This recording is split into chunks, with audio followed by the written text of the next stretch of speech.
In the spring of 1945, General Alfred Jodl sat in an American interrogation room in defeated Germany.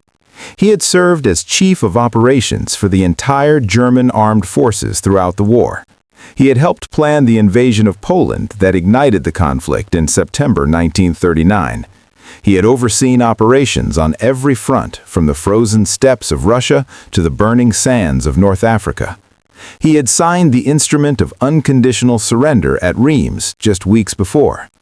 Now, American intelligence officers wanted to know what he thought about the general who had torn through France faster than anyone believed possible. Jodl considered the question carefully. He had watched the reports from France with growing alarm as Patton's Third Army raced across the country in August 1944. He had seen defensive lines collapse before they could be properly manned. He had observed carefully prepared positions bypassed and made irrelevant by the sheer speed of the American advance. He had witnessed an enemy executing the kind of mobile warfare that Germany had pioneered but could no longer sustain. He was the American Guderian, Jodl said finally. He was very bold and preferred large movements. He took big risks and won big successes. The comparison was the highest compliment a German officer could pay to any commander. Heinz Guderian had invented Blitzkrieg. He had written the books that defined armored warfare doctrine. He had developed the tactics that conquered Poland in weeks and France in 6. To compare any commander to Guderian was to place him among the elite practitioners of mobile warfare in all of military history. 7,000 miles away and 3 years earlier, a 57-year-old cavalryman named George Smith Patton Jr. had stood before the demoralized remnants of the American Second Corps in North Africa. These men had just suffered the worst defeat in American military history against German forces. They had been routed at a place called Kasserine Pass in the mountains of Tunisia. Their equipment lay scattered across the desert, abandoned in the chaos of retreat. Their confidence was shattered beyond what officers who had not witnessed the disaster could comprehend. Their belief in themselves as soldiers capable of defeating German troops had been destroyed. The Germans who had beaten them believed Americans were soft, undisciplined, and fundamentally incapable of real warfare against first-rate opponents. Patton looked at these broken men and saw something the Germans did not. He saw an army waiting to be forged into something that would make its enemies reconsider every assumption they held. The German assessment of American fighting quality had been remarkably consistent since the war began. Wehrmacht officers who had crushed Poland in weeks, conquered France in 6, driven deep into the Soviet Union, and dominated the North African desert, believed they understood precisely what made armies effective. Training that took years to develop properly. Discipline instilled from childhood in military families. Combat experience accumulated through hard fighting and passed down through generations of professional military service. The martial tradition that came from decades of institutional focus on warfighting as a national priority. Americans possessed none of these advantages. Their army had ranked 19th in the world in 1939, smaller than the Army of Portugal and barely larger than the Army of Bulgaria. Their soldiers were factory workers from Detroit, farmers from Kansas, shopkeepers from small towns across the continent. They were not warriors from military families who had trained for combat since childhood.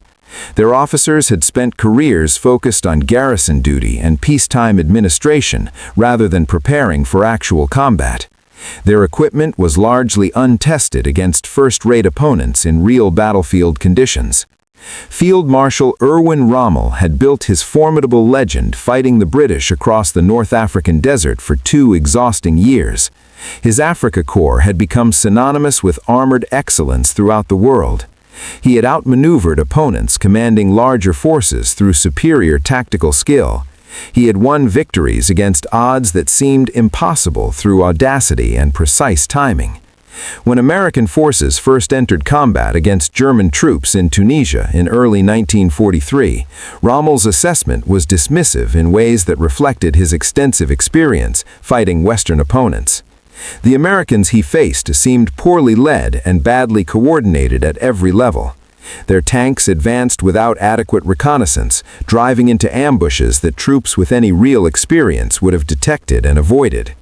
Their infantry dug positions in tactically foolish locations on forward slopes, where German artillery observers could spot them and call in devastating fire.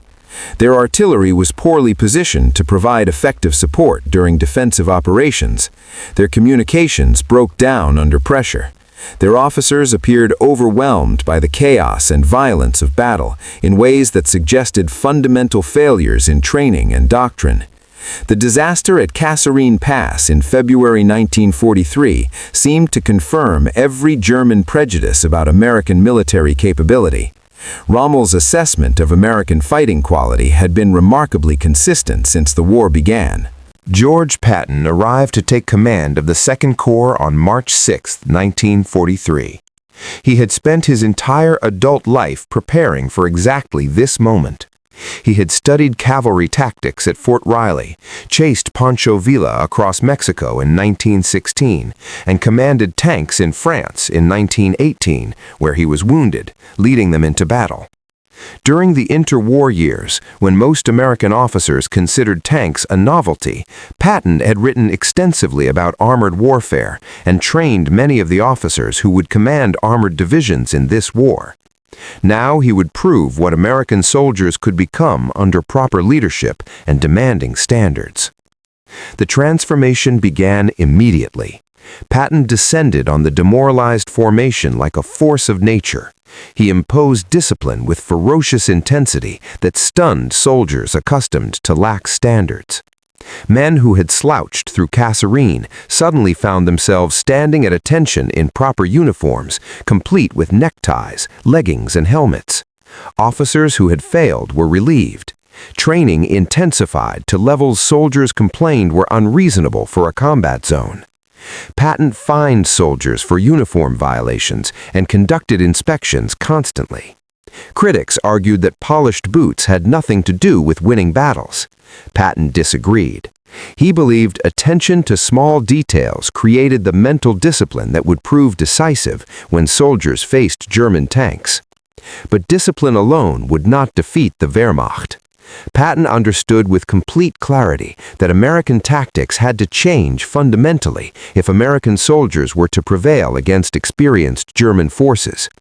He studied German methods with scholarly intensity and recognized exactly what made them so effective on the battlefield: speed that kept defenders constantly off balance and unable to establish coherent resistance; aggression that exploited any weakness or gap before the enemy could react and seal it; combined arms coordination that brought tanks, infantry, artillery, aircraft, and engineers together as a unified system where each element supported the others; initiative that allowed junior officers and even sergeants to make tactical decisions without waiting for orders from higher headquarters that might never come in time. These were principles Patton had advocated for years in papers and lectures that most of the American Army had ignored during peacetime. Senior officers had dismissed his ideas as impractical or overly aggressive. Now he would apply them against the masters of mobile warfare and prove that Americans could match German tactical excellence when properly led. The Battle of El Ghautar on March 23, 1943, announced to the world that something fundamental had changed in the American Army. The German 10th Panzer Division launched an attack against American positions, expecting another easy victory like the ones they had achieved at Kasserine. They had crushed Americans before with minimal effort. They would crush them again and drive them back across the desert. Instead, they drove directly into a carefully prepared defensive position unlike anything they had encountered from American forces in the entire Tunisian campaign. Artillery forward observers had been positioned on high ground, where they could see the entire battlefield and direct fire with precision. Anti-tank guns covered every approach through which German armor might reasonably advance, positioned to catch tanks in crossfire. Infantry had dug fighting positions on reverse slopes that could not be observed from German lines or suppressed by German artillery. Minefields channeled attacking tanks into carefully prepared kill zones where concentrated fire could destroy them before they reached American lines. When the 10th Panzer Division advanced that morning, expecting easy victory, American artillery opened up with devastating accuracy that reflected careful planning, thorough rehearsal, and competent execution. Shells rained down on German formations with precision that the Germans had not experienced from American guns. Tanks that survived the artillery barrage drove into minefields or presented their flanks to concealed anti-tank guns. Infantry that attempted to advance without tank support was pinned down and systematically destroyed. By the time the fighting ended that day, the 10th Panzer Division had lost over 30 tanks and suffered hundreds of casualties in an attack that had achieved nothing. It was the first time in the war that American forces had decisively defeated experienced German armor in a major engagement. The victory was not strategically decisive in itself. The campaign in Tunisia would continue for weeks of hard fighting before the Axis forces finally surrendered. But the psychological impact was profound and lasting. The Americans who had fled from German tanks in February were destroying those same tanks in March. The army that German officers had dismissed as fundamentally incapable of real warfare was learning to fight with deadly effectiveness. The soldiers who had broken at Kasserine were standing firm at El Ghoutar. Rommel himself never faced Patton in battle. This fact directly contradicts one of the most persistent and beloved myths of the Second World War. The legendary confrontation between the Desert Fox and the American cavalryman that films and books have dramatized for decades never actually occurred. The two generals never commanded opposing forces in any engagement. Rommel left North Africa permanently on March 9, 1943, just 3 days after Patton took command of the Second Corps. His health had collapsed completely under the strain of 2 years of desert warfare. He suffered from chronic stomach ailments that made eating difficult. He experienced exhaustion that no amount of rest could cure. He showed signs of depression that worried his staff. Hitler ordered him home to Germany to recover his health. He would never return to the African theater. The major battles that established Patton's reputation in Tunisia occurred after Rommel had departed the continent. El Ghoutar, the subsequent American advances, and the final operations that trapped Axis forces in Tunisia all took place when Rommel was recuperating in Germany. The German commanders Patton actually faced were capable professional officers, but not figures of international legend. Yet Armel's subordinates and successors reported what they observed as the Tunisian campaign continued toward its conclusion.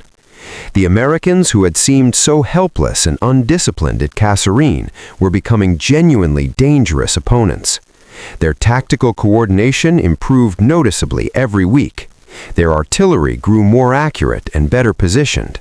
Their infantry learned to use terrain effectively. The Green troops who had panicked under German fire at Kasserine were learning to stand their ground and fight back effectively. The Tunisian campaign ended in May 1943 with the surrender of over 275,000 German and Italian soldiers. It was a larger haul of prisoners than the Soviets had captured in their great victory at Stalingrad. The American army that had been humiliated at Kasserine Pass was among the victors who accepted that surrender. Patton's next major campaign took him to Sicily in July 1943. He commanded the American 7th Army in a massive amphibious invasion that aimed to knock Italy out of the war entirely and secure control of the Mediterranean for Allied shipping. The operation would reveal both his genuine tactical genius and his significant personal and professional limitations. German commanders defending Sicily were considerably less impressed with Patton's generalship than post-war mythology would later suggest. Historian Harry Yade examined German military archives extensively for his comprehensive study of German assessments of Patton, titled Fighting Patton. His findings directly contradicted decades of mythology about supposed German obsession with the American general. The Wehrmacht's intelligence service paid Patton remarkably little attention during the war itself, compared to the attention given other Allied commanders. A February 1944 German Air War Academy paper carefully profiling Allied generals who might lead the coming invasion of France included detailed assessments of Omar Bradley and Bernard Montgomery. Patton was not mentioned at all. He was the only senior Allied general serving in Britain or the Mediterranean theater who was not profiled in this supposedly comprehensive intelligence document. German intelligence did not identify Patton as commander of the fictional 1st United States Army Group until mid-May 1944, months after German analysts had already concluded independently that the invasion would likely target Pas-de-Calais based on geographic and logistical analysis. The notion that Wehrmacht intelligence watched Patton obsessively during the war, tracking his every movement to divine Allied strategic intentions, has no documentary support whatsoever in the actual archives. Jade concluded that the popular image of German generals watching Patton like rubbernecked spectators following a tennis ball at Wimbledon contained not an iota of fact behind it. German commanders viewed Patton as a competent tactical leader at the army level, but they focused their serious strategic attention on Eisenhower, Montgomery, and Bradley, the officers who would actually make strategic decisions about where and when the invasion of France would come. Yet Patton would play a crucial supporting role in the greatest deception operation in the history of warfare, even while sidelined from actual combat command.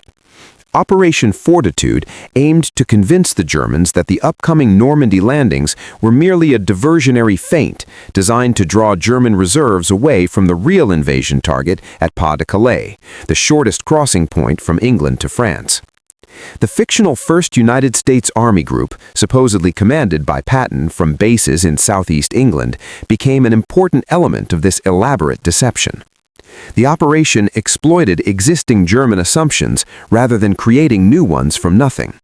Wehrmacht planners had already concluded through their own analysis that the main Allied invasion would target Pas-de-Calais, based on geography, logistics, and basic military necessity. The crossing was shorter there. The route to Germany was more direct. The port facilities were superior. Patton's association with the Phantom Army Group confirmed what German analysts already believed, based on professional military judgment. It reinforced their existing conclusions rather than shaping their strategic thinking. Allied intelligence fed carefully crafted false information through networks of double agents who had been captured and turned to work for British counterintelligence. These agents reported fictional troop movements, non-existent unit designations, and fabricated operational planning. Fake radio traffic filled the airwaves, suggesting massive troop concentrations in southeast England that did not actually exist. Inflatable rubber tanks and wooden aircraft populated empty fields and airstrips where German reconnaissance aircraft might photograph them. The deception was comprehensive, brilliantly conceived, and flawlessly executed across multiple channels. The results exceeded even optimistic Allied expectations. When the real invasion came at Normandy on June 6, 1944, German commanders hesitated fatally to commit their armored reserves to counterattack the beachhead. They believed the Normandy landings might be merely a preliminary feint designed to draw forces away from Pas-de-Calais before the real main blow fell with Patton's army group. The German 15th Army, 150,000 strong, and including some of Germany's best remaining formations, remained in place at Pas-de-Calais, waiting for an attack that would never come. They waited through June as Allied forces expanded the Normandy beachhead against desperate German resistance. They waited through most of July as American and British troops fought bloody attritional battles in the hedgerow country of Normandy. Hitler refused to authorize significant redeployment of these powerful forces until late July, when the Normandy beachhead was thoroughly secure and the Allied breakout was clearly imminent. By then, it was far too late for German intervention to affect the outcome. Patton finally returned to active combat command on August 1, 1944, when his Third Army became officially operational in France. What followed over the next extraordinary month astonished German commanders who had dismissed American capabilities for true mobile warfare.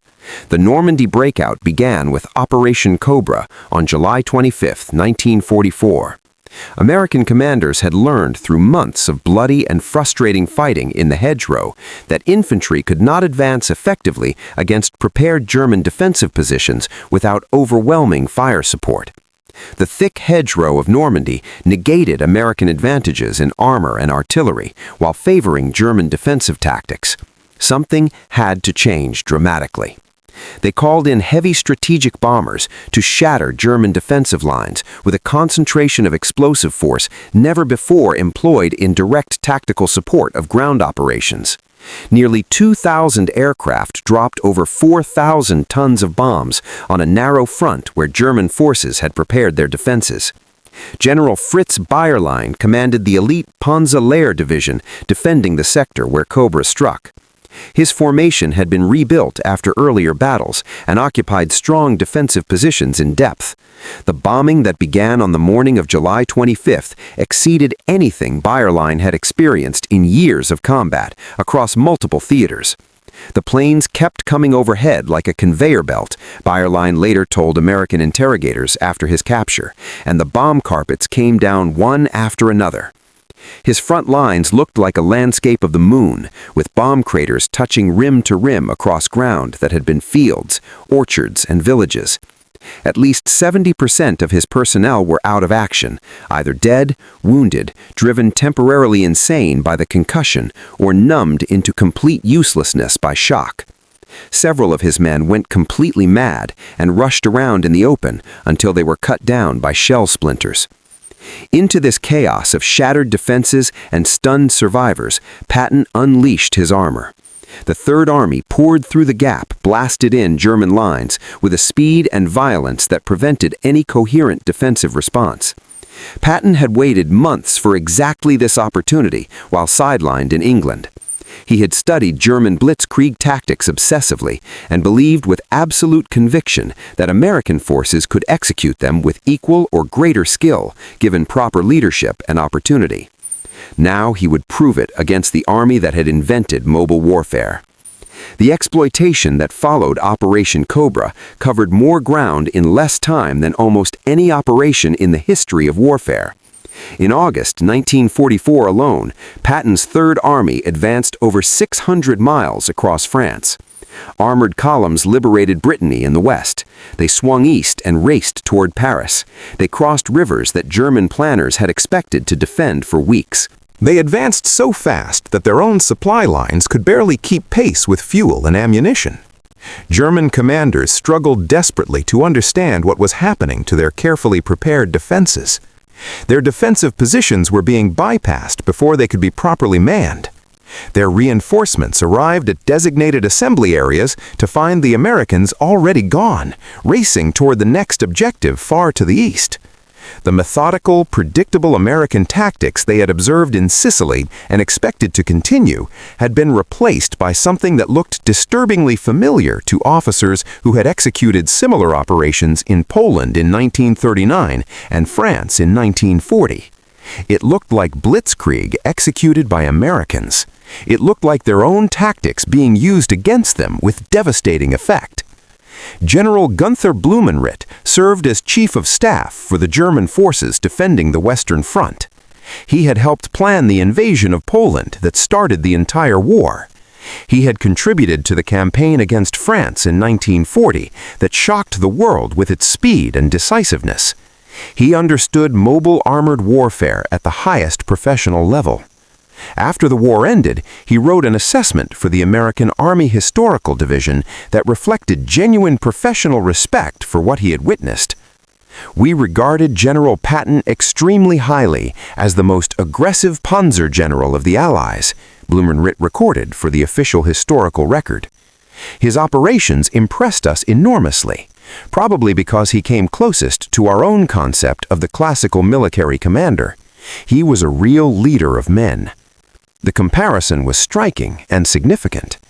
German officers who had perfected mobile warfare through years of combat were acknowledging that an American had mastered their own methods and applied them with skill and audacity they had not expected from forces they had previously dismissed as inferior.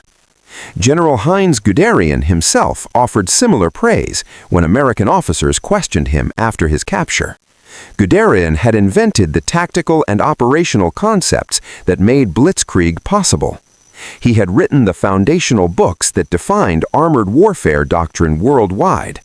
He had developed the tactics through theoretical work and practical experimentation. He had commanded the panzer forces that conquered France in 1940 and had driven to the very gates of Moscow in 1941. No living officer possessed better credentials to assess armored warfare at the highest level. "I hear much about General Patton, and he conducted a good campaign," Guderian told his American interrogators shortly after the war ended. "From the standpoint of a tank specialist, I must congratulate him for his victory, since he acted as I should have done had I been in his place." From the acknowledged father of German armored warfare, there could be no higher professional compliment. The campaign across France culminated in the Falaise Pocket in August 1944. Allied forces converged from multiple directions, threatening to completely encircle the major elements of the German army that had been defending Normandy. Though many German soldiers escaped through gaps in the Allied lines before the pocket was fully sealed, the destruction of German forces and equipment was catastrophic by any measure. Tens of thousands of German soldiers were killed or captured in the pocket. Tanks, artillery pieces, trucks, and equipment of every description littered roads for miles in scenes of destruction that shocked even experienced soldiers. Bayerlein, whose Panzer division had been shattered by Operation Cobra's bombing, later assessed the broader campaign in sweeping terms that acknowledged what the Allies had achieved. "Nothing the Germans had accomplished in their years of victory rivaled Falaise," he said with evident professional respect. Not even the famous battles of annihilation during the 1940 Blitzkrieg conquest of France or in the 1941 invasion of Russia approached what had happened in terms of planning, coordination, and execution. The greatest importance of the French campaign, Bayerlein concluded, was its strategic effect on the remainder of the war. It laid the foundation for the final and complete annihilation of the greatest military state on earth. The autumn of 1944 brought a fundamentally different kind of warfare that exposed the limitations of even the most aggressive generalship. Patton's Third Army pushed into the Lorraine region of eastern France, where German forces had established strong defensive positions and where the terrain itself heavily favored the defender. Worse for Patton's preferred methods, the spectacular advance of August had badly outrun Allied supply capabilities. Fuel, ammunition, replacement equipment, and even food that Patton needed to maintain operational momentum were being diverted to other operations deemed higher priority by Supreme Headquarters. The campaign that followed bore little resemblance to the sweeping advances of August that had made Patton famous. Supply shortages forced him to attack in piecemeal fashion rather than with the concentrated, overwhelming force he preferred and that his doctrine required. The fighting dragged on for over 3 frustrating months through autumn rain and early winter snow. The Third Army suffered approximately 55,000 casualties during the Lorraine operations, roughly a third of all casualties the Army would suffer in the entire European war. German assessments of the Lorraine campaign were considerably more critical than their praise of the summer's operations.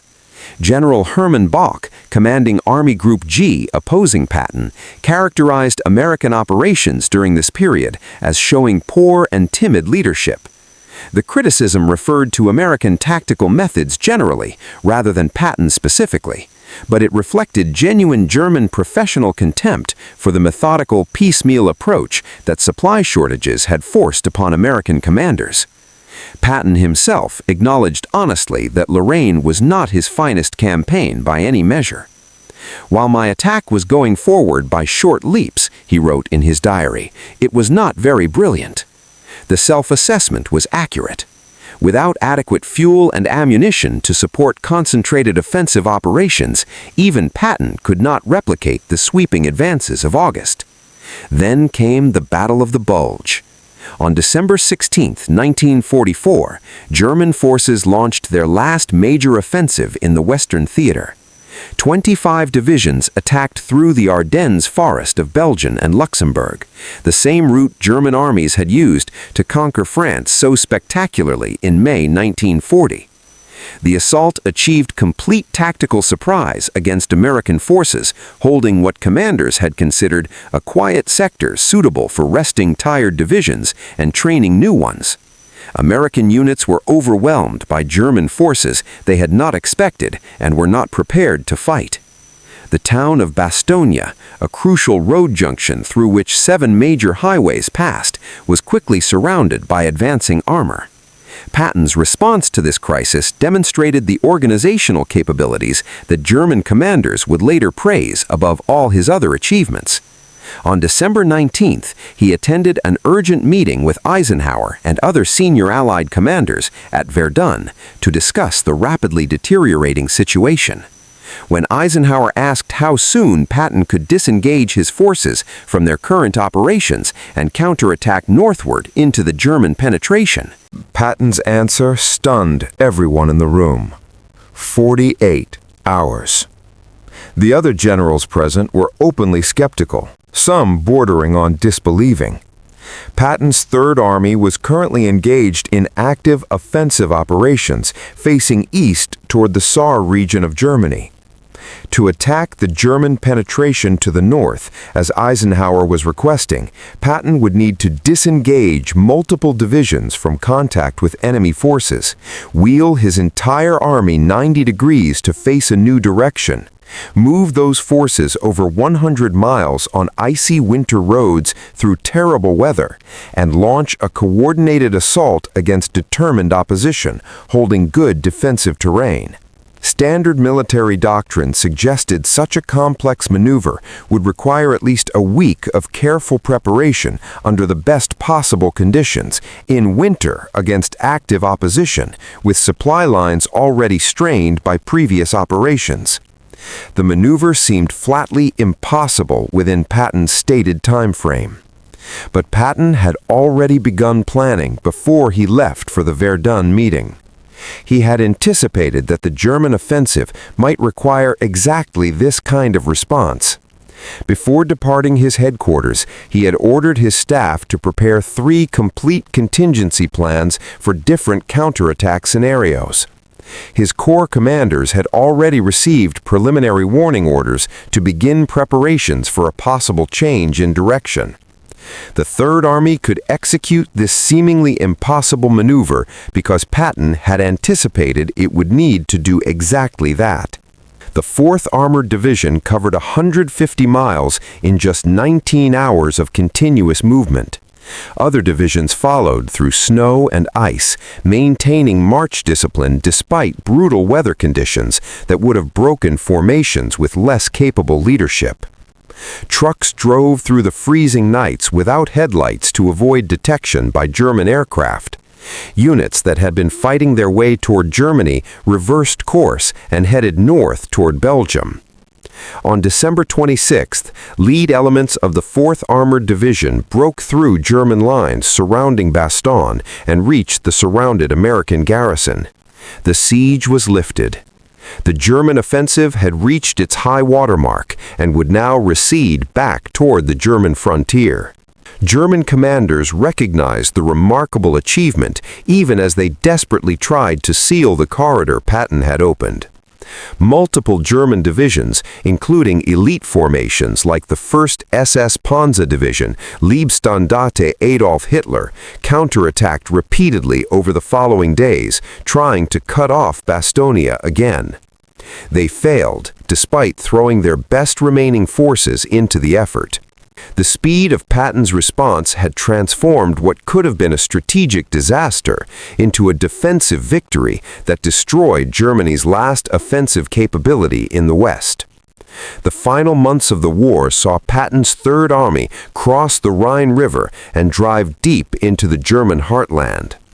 The crossing at Oppenheim on the night of March 22, 1945, came before British Field Marshal Bernard Montgomery's elaborately planned and heavily supported Operation Plunder further north along the river. Patton took considerable personal satisfaction in beating the methodical Montgomery across the legendary water barrier that had protected Germany from Western invasion for centuries. When Adolf Hitler was informed of the American crossing at Oppenheim, he immediately ordered a counterattack to destroy the bridgehead before it could be expanded. His generals informed him that no reserve forces were available anywhere in the collapsing Reich. The end was clearly approaching, faster than anyone in Berlin had anticipated. Propaganda Minister Joseph Goebbels recorded the German government's reaction in his personal diary. The situation in the West has entered an extraordinarily critical, ostensibly almost deadly phase, he wrote on March 24, 1945. By the time the war in Europe ended in May 1945, Patton's Third Army had liberated or conquered 81,500 square miles of territory across France, Luxembourg, Belgium, Germany, Czechoslovakia, and Austria. It had captured over 1 million enemy soldiers. It had killed, wounded, or captured more German troops than any other Allied army. The raw statistics were overwhelming by any measure, but they only partially captured what Patton and the men he commanded had achieved. The German generals who assessed Patton after the war ended offered professional perspective that transcended mere statistical comparison. Field Marshal Gerd von Rundstedt, who had commanded German forces in the West during both the Normandy invasion and the Battle of the Bulge, told British military historian Basil Liddell Hart that Patton and Montgomery were the two best Allied generals he had faced during the entire war.